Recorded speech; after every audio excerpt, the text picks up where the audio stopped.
the Holy Bible from the Gospel of St. Matthew, chapter 8. Jesus cleanses a leper. When Jesus had come down from the mountain, great crowds followed him. And there was a leper who came to him and knelt before him, saying, "Lord, if you choose, you can make me clean." He stretched out his hand and touched him, saying, "I do choose. Be made clean." Immediately his leprosy was cleansed. Then Jesus said to him, "See that you say nothing to anyone, but go show yourself to the priest and offer the gift that Moses commanded as a testimony to them." Jesus heals a centurion's servant. When he entered Capernaum, a centurion came to him, appealing to him and saying, "Lord, my servant is lying at home paralyzed, in terrible distress." And he said to him, "I will come and cure him." The centurion answered, "Lord, I am not worthy to have you come under my roof, but only speak the word, and my servant will be healed. For I also am a man under authority, with soldiers under me. And I say to one, 'Go,' and he goes, and to another, 'Come,' and he comes, and to my slave, 'Do this,' and the slave does it." When Jesus heard him, he was amazed and said to those who followed him, "Truly I tell you, in no one in Israel have I found such faith.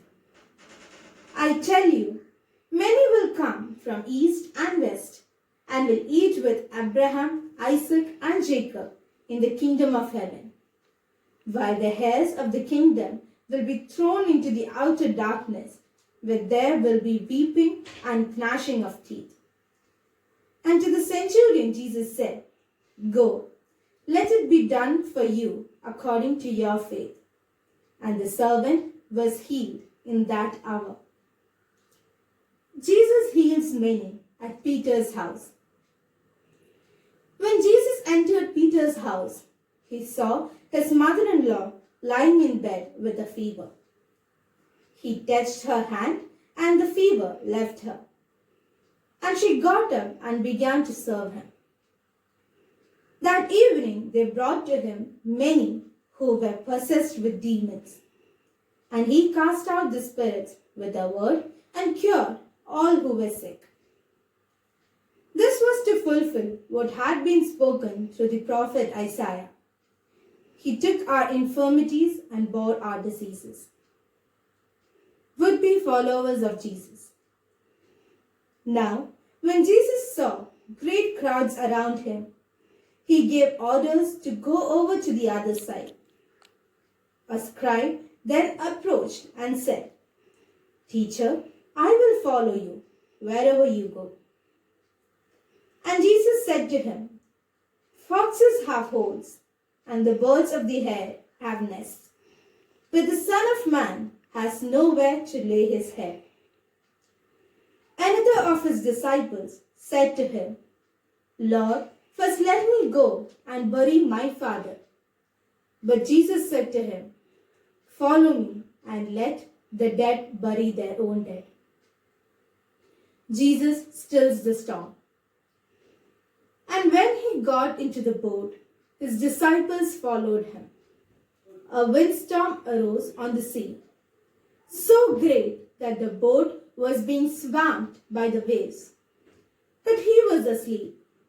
And they went and woke him up, saying, "Lord, save us, we are perishing." And he said to them, "Why are you afraid, you of little faith?" Then he got up and rebuked the winds and the sea, and there was a dead calm. They were amazed, saying, "What sort of man is this, that even the winds and the sea obey him?" Jesus heals the Gadarene demoniacs. When he came to the other side, to the country of the Gadarenes, two demoniacs coming out of the tombs met him. They were so fierce that no one could pass that way. Suddenly, they shouted, "What have you to do with us, Son of God? Have you come here to torment us before the time?" Now, a large herd of swine was feeding at some distance from them. The demons begged him, "If you cast us out and send us into the herd of swine." And he said to them, "Go." So they came out and entered the swine, and suddenly the whole herd rushed down the steep bank into the sea and perished in the water. The swineherds ran off, and on going into the town, they told the whole story about what had happened to the demoniacs. Then the whole town came out to meet Jesus, and when they saw him, they begged him to leave their neighborhood. This is the word of Lord.